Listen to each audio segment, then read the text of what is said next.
अस्सलाम वालेकुम स्टूडेंट्स।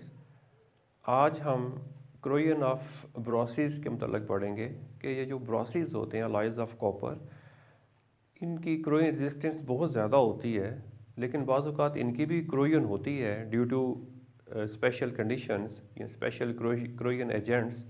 तो इनकी क्रोयन किस तरह की होती है और किस तरह हम उसको एलिमिनेट कर सकते हैं।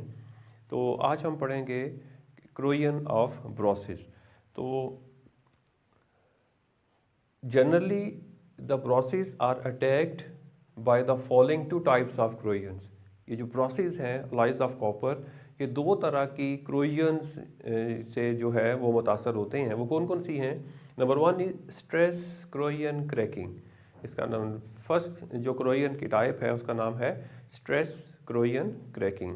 ये जो स्ट्रेस corrosion cracking है ये along the grain boundaries, students along the grain boundaries का मतलब ये है कि ये माइक्रो लेवल के ऊपर ब्रोसिस के ऊपर अटैक करती है। अब माइक्रो लेवल क्या है कि जो हमें अपनी ज़ाहरी आंख से नज़र ना आए।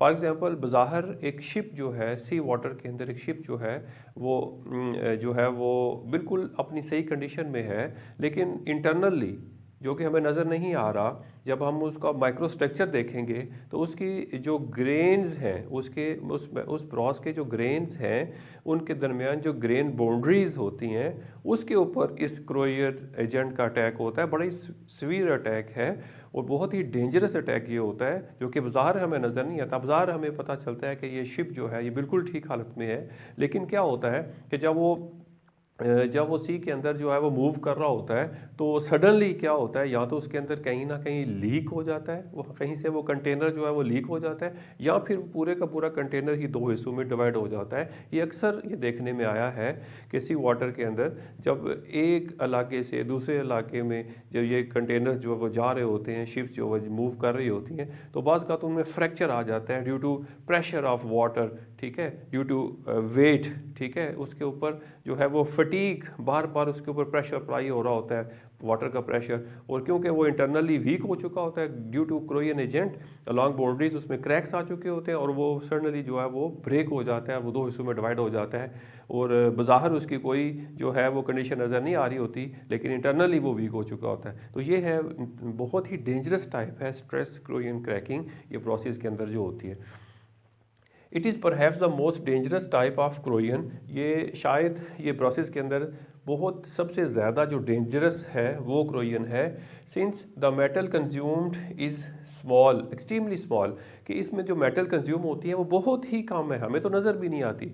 हम आयरन की हम क्रोयन देखते हैं, कास्ट आयरन की क्रोयन देखते हैं, हमें बाहर नज़र आ रहा होता है मेटल की सरफेस के ऊपर से मेटल रिमूव हो रही होती है और उसका जो रेट होता है वो बहुत हाई होता है, सरफेस के ऊपर से मेटल जो है वो रिमूव हो रही होती है, लेकिन यहाँ आपको मेटल रिमूव होती हुई नज़र नहीं आएगी।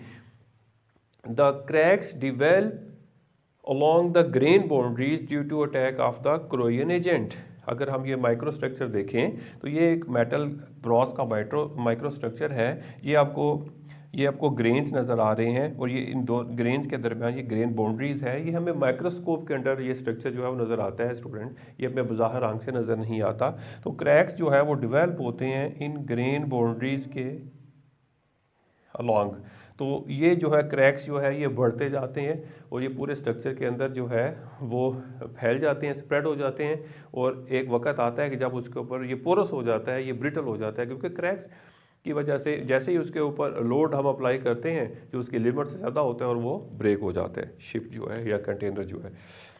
This condition is called stress corrosion cracking. ये जो कंडीशन है इसको हम नाम देते हैं स्ट्रेस क्रोयन क्रैकिंग, जिसमें ग्रेन्स के अलॉन्ग जो है क्रैक्स जो है वो डिवेल्प होते हैं ग्रेन बाउंड्रीज के ऊपर। The material will fail by fatigue और लीक। दो तरह की कंडीशंस हो सकती हैं, या तो वो जो कंटेनर है पूरे का पूरा ब्रेक हो जाएगा या कहीं ना कहीं उसके अंदर लीक आ जाएगी। It occurs specially in sea water, और ये जो है स्पेशली सी वाटर के, हमने जो फिजिकल प्रॉपर्टीज़ पढ़ी थी कॉपर की, केमिकल प्रॉपर्टीज़ पढ़ी थी, उसमें कहा था कि ordinary water has no effect but sea water forms CuCl2 copper chloride, ये हमने पढ़ा था। तो वो कॉपर क्लोराइड क्या था, वो उसकी क्रोयन हो रही थी, क्लोरीन जो है वो उसकी क्रोयन कर रही है और उसको अपने साथ मिला के जो है वो साल्ट में चेंज कर रही है और वो मेटल जो है वो कंज्यूम हो रही है। ठीक है। यहाँ जो है वो metal along the grain boundaries consume हो रही, ठीक है जी, जो कि इंतहाई कम है, हमें बाहर आँख से नज़र नहीं आती, लेकिन सीवियर अटैक होता है ये।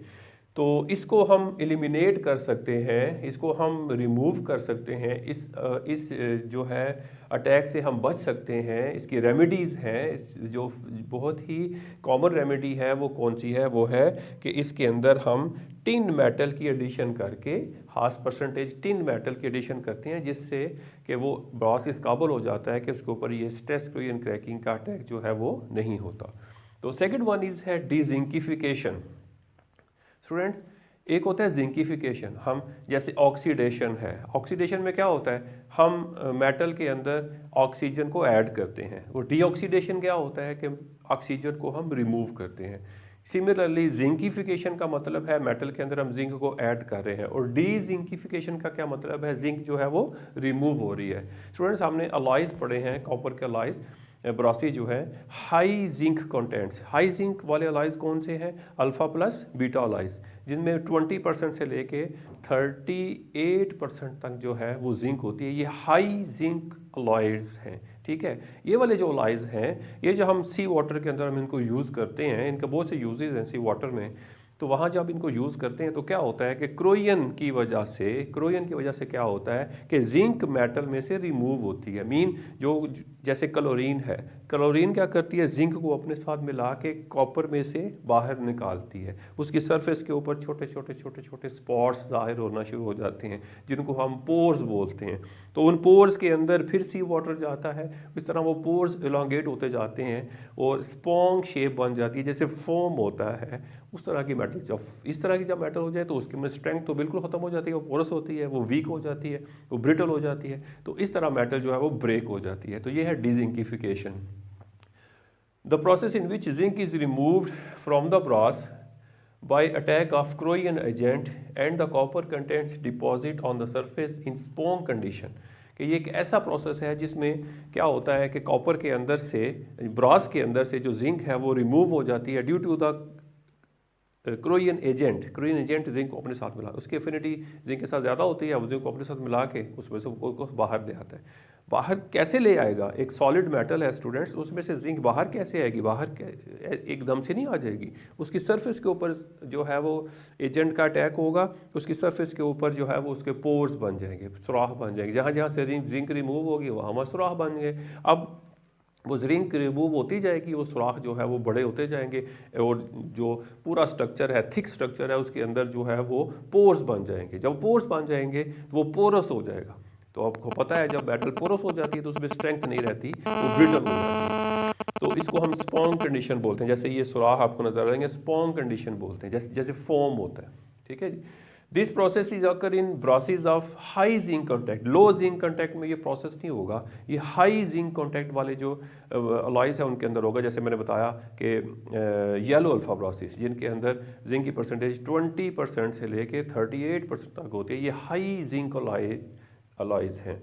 It is one of the most dangerous corrosion in brasses, ये भी एक डेंजरस क्रोयन है ब्रॉसिस के अंदर। It occurs in sea water, ये सी वाटर के अंदर आकर होती है, सी वाटर के अंदर ये अटैक होता है, या फिर नेचुरल वाटर, जैसे हम बॉयलर के अंदर पानी यूज़ करते हैं स्टीम बनाने के लिए, तो वो हाई टेम्परेचर पे होता है, तो वहाँ भी ये अटैक हो सकता है। नेचुरल वाटर में हाई टेम्परेचर के ऊपर, और सी वाटर में नॉर्मल टेम्परेचर के ऊपर ये अटैक होता है।